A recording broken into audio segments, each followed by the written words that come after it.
I'm going to get right to the point. Cross-cultural research shows that Americans are some of the most direct communicators on the planet. They tend to say what they mean, which is helpful in business communication.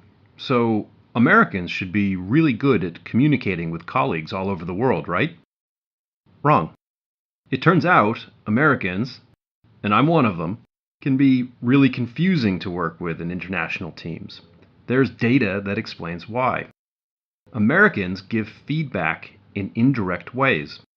We get a bit wishy-washy. We dance around the issue. We try to avoid hurting feelings.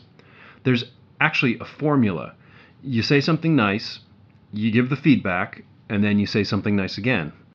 If you've ever heard of the turd sandwich, Americans invented that. And just like food, if you don't grow up on the stuff, you might not understand it.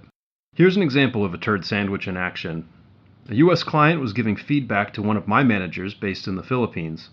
"Angelo," she said, "I really enjoy working with you. You're responsible. You've been really positive. But, Angelo, these numbers are not looking good. We need to see better results in the next 2 months, or else we're going to have to end this program early.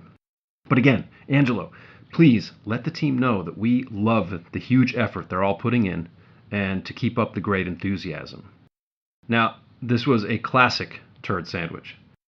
I happened to be on that call, and I spoke with Angelo afterwards. I asked him what he heard. He said the call went great, and that the client was happy. He reported no signs of trouble. Now, this is not what I heard. I heard the opposite, that we had been put on notice and we had to massively improve our work, or else we were going to get fired. The client's message had been completely misinterpreted. I'm going to be direct here. This kind of mistake happens often.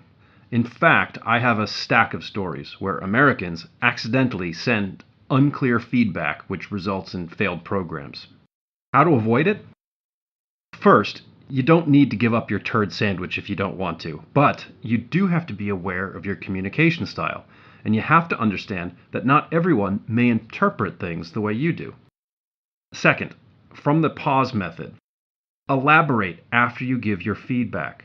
Double check the message got through. You could say something like, "Before we end, it would be helpful if we could quickly summarize the key points here as well as your next steps." Or you could say, "Can you feed back to me what you just heard?" Or something like, "What's the specific next step here?" Tiny changes in your conversations like this can lead to big results. If you want to learn more about pause, check out the Leadership Nomad website, subscribe to the newsletter, or reach out to us for more ideas on how to lead globally across a shrinking planet.